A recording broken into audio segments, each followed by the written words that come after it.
You're listening to the AfterBuzz TV Network, now the largest new media platform on the web, and your #1 source for after-show entertainment. Very good, Keith Johnson.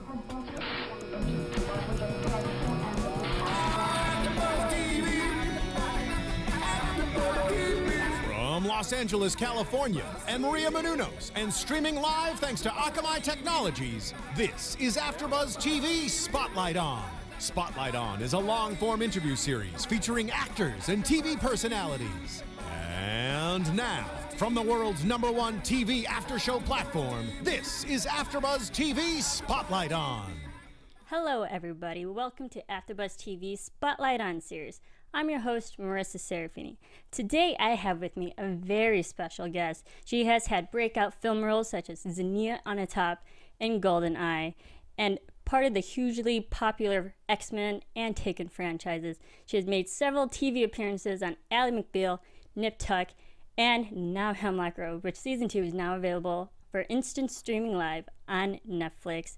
I have the beautiful and talented and wonderfully illustrious Famke Janssen with me. Famke, hello. Thank you for coming. Thank you for having me. I mean, it's so great to have you in the studio. I will just say I have been a huge fan of you for the last 10 years of my life, and I've loved your career, and there's so much you've done. Thank you. It's really sweet. It's been quite an interesting sort of journey. Oh, I bet. I mean, and we'll definitely talk about Hemlock Grove, but I kind of want to talk about you and your background. I mean, you've done so much. I mean, you started off, I mean, you grew up in the Netherlands. I did. I grew up in a small town outside of Amsterdam called Amstelveen. I lived there for the first 19 years of my life. I went to the University of Amsterdam for 1 year to study economics, only because I thought that was the sensible thing to do.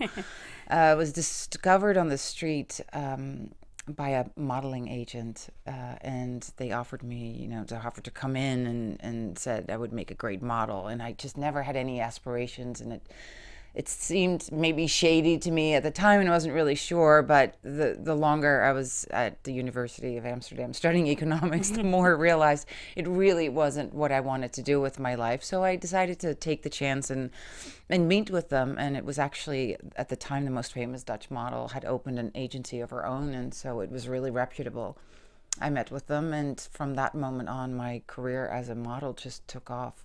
If only acting had been that easy. It completely set the wrong tone for everything after that in life, but it brought me to Paris.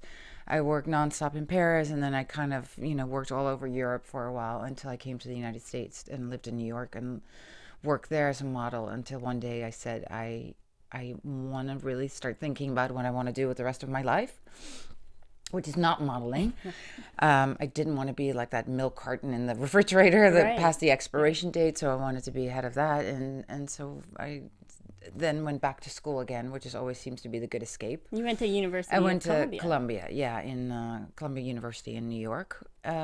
Studied writing and literature, and then at the same time started thinking about an acting career. I just didn't want to do the immediate transition from modeling to acting, because most people who'd done, or the women who had done it prior to me, had been really kind of, it had been very hard on them, and everybody had been typecast, and I thought, I'm going to go about this differently. So I went to school and studied and did everything to try get away from that model stigma. And then the first thing, of course, my first audition ever was, oh, weren't you a model? So I realized it didn't really matter what I did all those years. I mean, it mattered for me personally, and it certainly gave me a great education and all of that, but I still had to deal with the model stigma. Oh, absolutely. I mean, and you're so tall, and you, at that time, just transitioning from the Netherlands to America, you still... Initially, when I thought about the transition of wanting to go to acting, I started taking not only acting classes, but dialect classes as well. So I had a dialect coach. I specifically worked on getting rid of my Dutch accent and speaking like an American, and that's what I did. I just wanted to make sure that whatever people were going to say about me, I could say, but wait, mentioned. But ironically, I played a Russian lethal assassin, like anybody else. So that took a whole lot of rethinking after that to sort of come back to... Were you a fan of the James Bond franchise before you got that? And so we watched tons of the Bond movies over time, and I've always thought they were so tongue-in-cheek. Mm-hmm. Yes. And somewhat satirical at times, and the Bonds were always, the men were really the Bond men, all the fantastic actors. Such a incredible role to get at that moment in my career, just because I hadn't really done anything.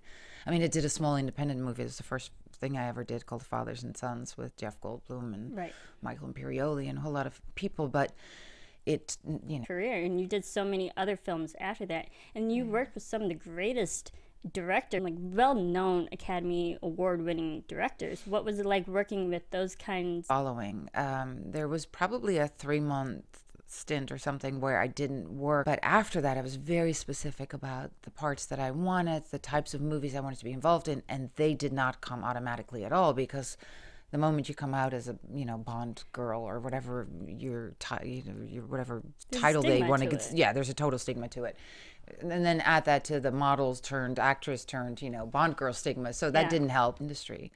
With Harvey Keitel and a British director, and it was really tough to get the part because they just didn't think of me. It was set in City of Industry, in the Los Angeles area, and sort of a lower class family, and they just didn't think I could pull it off. And I auditioned a couple of times, and finally I got to audition with Harvey Keitel.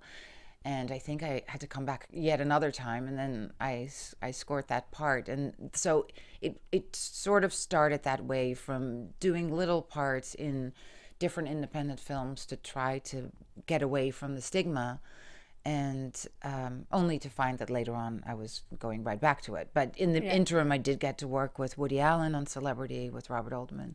It's really amazing to have worked with these incredibly talented directors who had such a long legacy already by the time I worked with them. Right. And just to be on set and observe their work and how they worked with actors, and both of them in such a completely different fashion. It was really, really incredible. Yeah, and not just the amazing directors you've already worked with, but the amazing actors that you were working with. I mean, you've worked with some of the greatest Hollywood leading men to date. I mean, Hugh Jackman and Robert De Niro, and so many, Liam Neeson, Matt Damon, Robert Downey Jr., so many names. I mean, people are going to be mad at me for dropping all these names, but what was it like to, play opposite of such strong leading men? I'm a firm believer in, and it doesn't matter whether you're an actor or a professional athlete or anything you do in your life, the moment you do it opposite somebody who's better than you, you just become better. I've played tennis. I'm not a tennis player, but when I was younger and I tried to play tennis, whenever I would play opposite somebody who was better than I was, my game just became so much better, much quicker.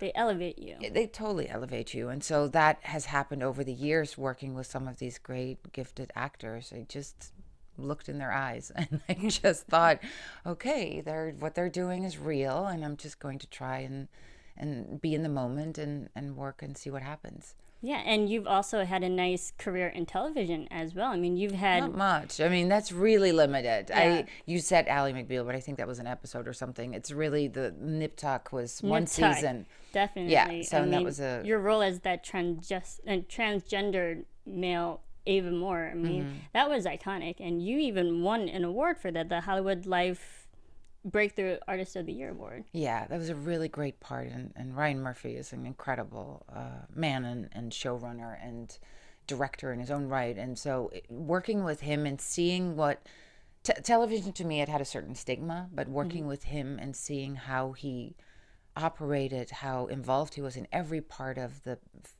filmmaking, let's call it filmmaking process, in terms of the look of the sets and the wardrobe and everything, and it just felt as though I was working on a movie. And so the Netflix thing, that the Hemlock Grove, has a similar feel to it. Absolutely, and we'll definitely get to Hemlock Grove. we got a few years to go still. Yeah, but that was a great role, Ava Moore. I mean, she's awesome in and of herself, but we have to talk X-Men. I mean, Jean Grey, iconic character, the comic book character, and just you yourself portraying it. What has been like for the whole experience for you, the X-Men franchise? What was it about X-Men that really stood out to you and be like, yes, I have to be a part of this? Well, it's really funny because I wasn't almost part of the movie. I was filming a little film called Love and Sex with Great Jon film. Favreau. Yeah, Valerie Brayman directed it, and I was in every frame of the movie. It was a small independent budget film, 20-something days to shoot. And they kept calling me and say they want you to come in for an X-Men movie to audition.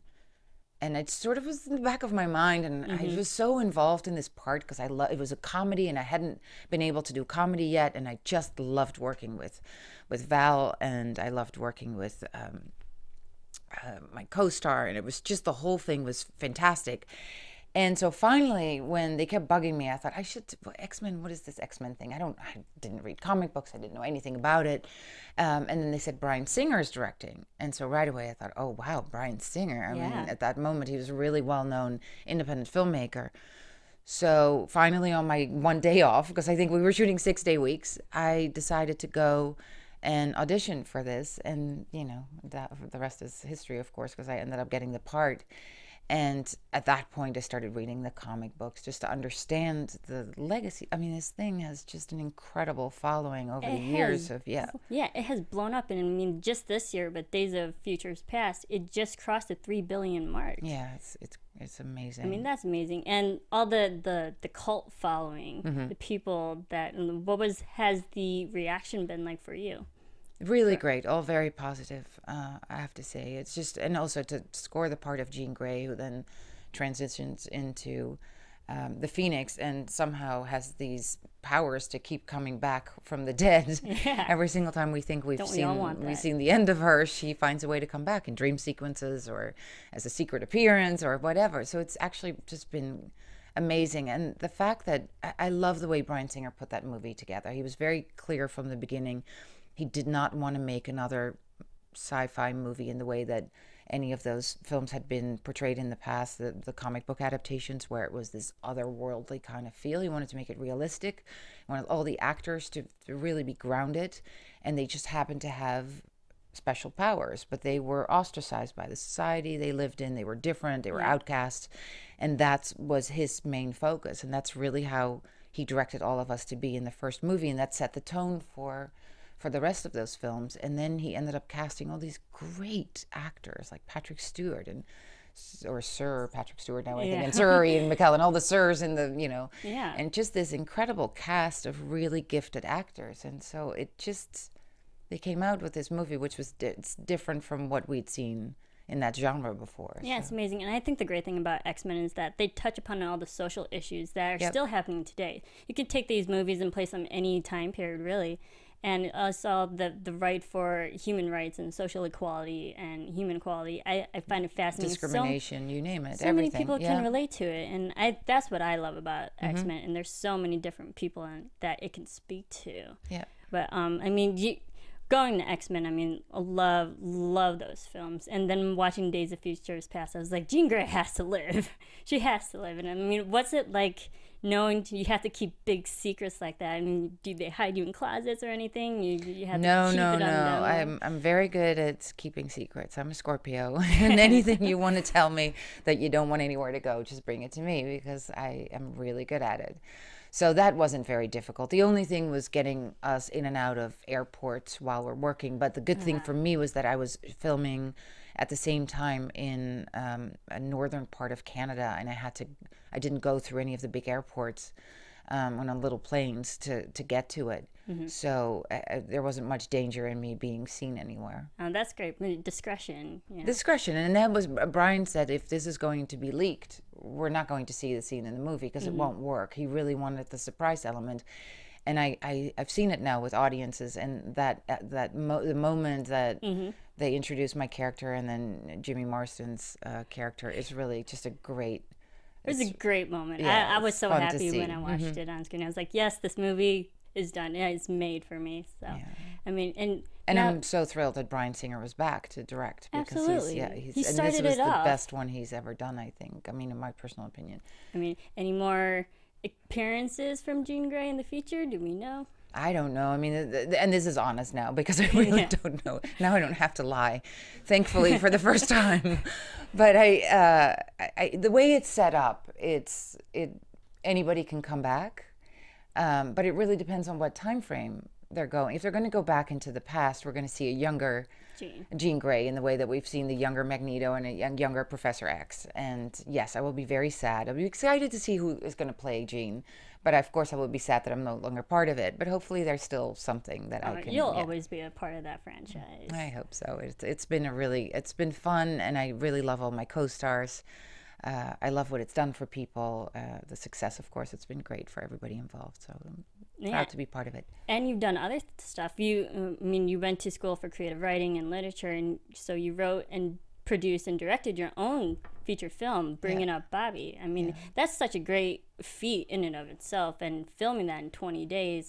Has wearing all those hats made you a better actress? What can you take away from doing that? No, I think it's made me a better filmmaker, but not necessarily a better actor. Because the one thing that I still do now, ever since that experience, because doing something in 20 days that really should be shot in 30 days under possibly the worst circumstances. It was 105 degrees in Oklahoma every single day. People were literally passing out from the heat.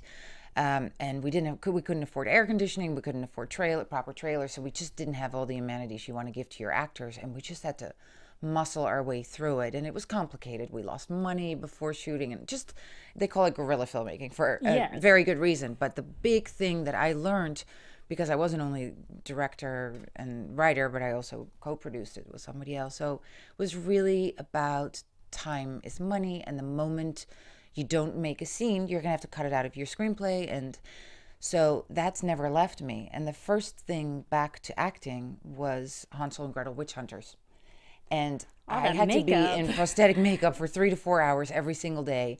And all I constantly felt was everybody is waiting for me, because I'm holding things up. And then just when I was about to go on camera, the team would come after me and go, the prosthetic makeup team, like, your nose is falling off, or you're ungluing around your mouth, or whatever it was. So it just hasn't left me. I'm filming at the moment a little independent film called Jack of the Red Hearts. And it's just lovely. And Anna Sophia Robb and Janet Grillo is or Grillo, I don't know how we were going to pronounce her name. I should ask her this week when we're back on set.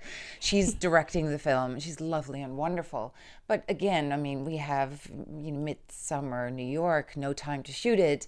And all I'm thinking about constantly, instead of, as an actor, I would think, no, I really want to ask for another take. I didn't think I was great in this one. But I keep thinking as a writer, director, producer at the moment. So I just have to get that out of my mind. Oh yeah, I mean, that's a great film. I loved it too. But I see you love having all these films with the struggling mothers, and very layered, very complicated. What is it about those type of roles that draw you to them? You mean as an actor? Or as an actress, or anything that you like about having such powerful women and making, really making humanistic qualities about them, that like what? I think that, as an actor, you want to be as real as possible. And I've had the same acting coach for the last 20 years, Harold Guskin. He's been amazing. And it's very much about being in the moment, being real. And so that's what I've taken with me. And so every character I play, I give elements of myself to. Now, obviously, people like Xenia Onatopp or Ava Moore, or, some of these outrageous characters I've played over time, even in Hemlock Grove, Olivia, these are very outrageous people, and they have no similarities to me in my daily life, but I still give them human elements of myself and try to understand where they're coming from. I don't see them as evil. I don't see them as, twisted, and they certainly wouldn't see themselves that way. I don't think most people who have those bad qualities would think of themselves. They think of themselves as good people. Yeah, absolutely. So. And let's talk about Hemlock Grove. I mean, I love how Netflix is really portraying, like showcasing all their television now, the binge watching, and really adhering to people's schedules. I mean, what has Netflix done for Hemlock Grove and for you in your career? I think it's really an incredible thing what Netflix has brought to the table. And they've turned our business upside down. And people have become very nervous as a result. But at the same time, it has opened so many opportunities for actors, for writers, for directors, for anybody in our business to create more and on a bigger scale and on for a longer period of time. It's neither a movie nor television. It lives somewhere in between. And so in essence, I think most of the time we're either shooting a 10-hour movie or 10 one-hour movies.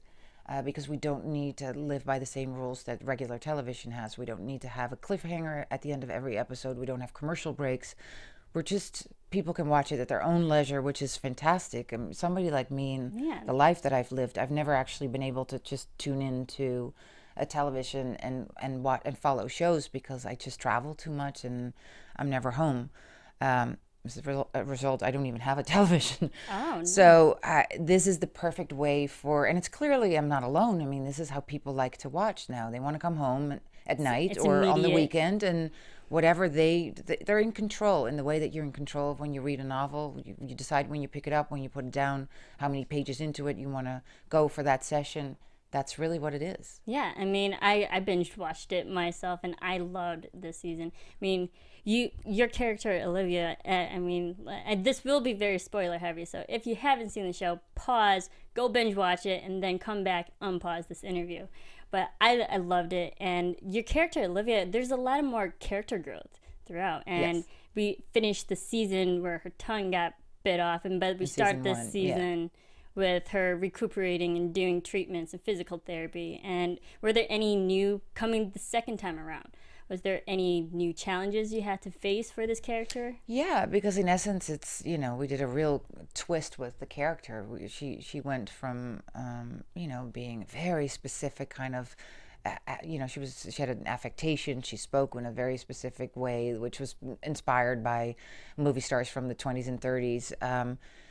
To being dressed all in white and very manipulative and controlling. And then in the beginning of season 2, we all of a sudden see Olivia stripped of everything because she no longer has control. She lost her power. She lost her power. She doesn't have a relationship with her son anymore. And now she can feel. She has she can feel things that she never felt before. Empathy. Yeah, empathy was something entirely new to her. So it really kind of threw me, you know, for a whole new set of interesting hurdles my way of how do I keep her as much Olivia as she was, yet give her the other elements that, you know, we are now introducing to her characters. It was fun. Yeah, I loved how they portrayed the more vulnerable side of Olivia now. And then me as an audience member, I could feel for her, and I was rooting for her throughout the whole season. Right, and then she still does Olivia-esque things. That's because Olivia is Olivia, and that you can't take away from her.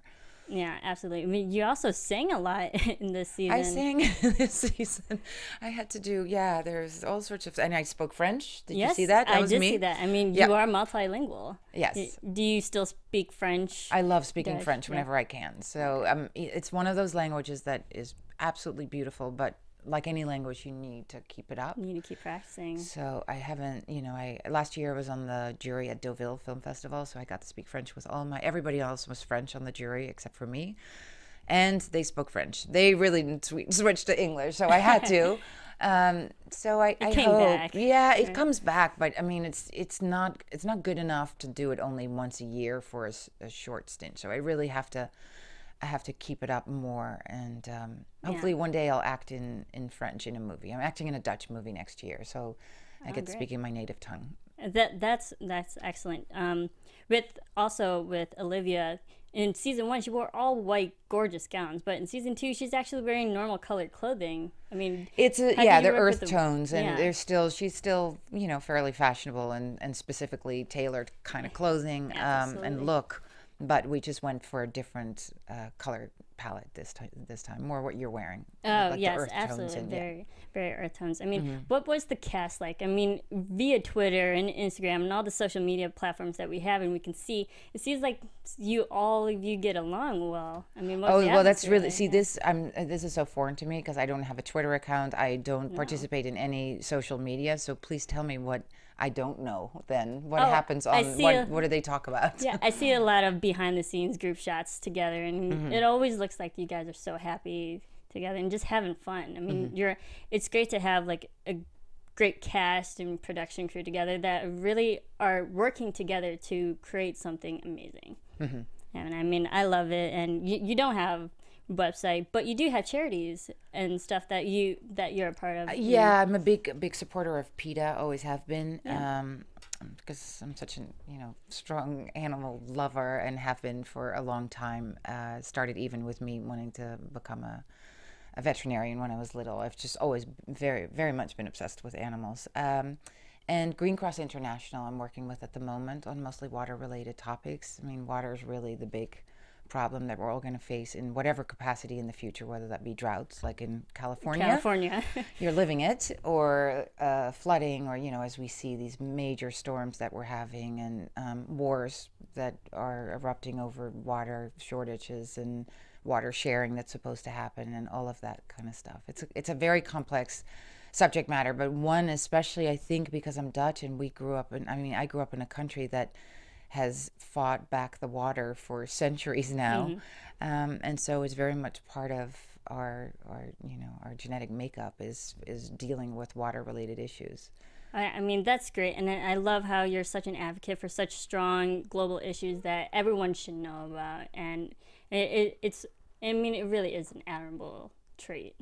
So I mean, I love it. I mean, there's so much more that I could talk to you for days and days, but thank you so much for coming in. Oh, thank you for having me. It was great to talk to you. Like, okay. Heel hartelijk bedankt. I know, dankjewel. There you go. I Very was so good. worried I was going to butcher that. No, you did really well. Oh, great. But thank you all for listening. You can download our after show on Hemlock Grove on AfterBuzz TV. Follow all of us here on Twitter, Instagram, Facebook, all that fun stuff at AfterBuzz TV.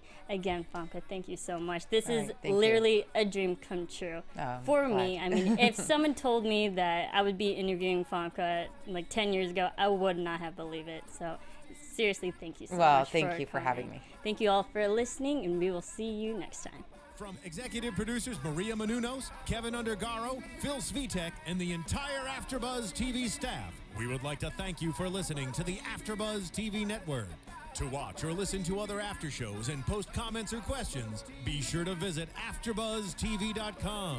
I'm Sir Richard Wentworth, and this has been a presentation of AfterBuzz TV. The views expressed herein are those of the hosts only and do not necessarily reflect the views of AfterBuzz TV or its owners or principals. Thank you for watching AfterBuzz TV on YouTube. For more of your favorite after shows and interviews, subscribe to our channel here, and be sure to share your opinion on the episode in the comment section below here. We'd love to see what you guys are buzzing about. Thanks again. Buzz you later.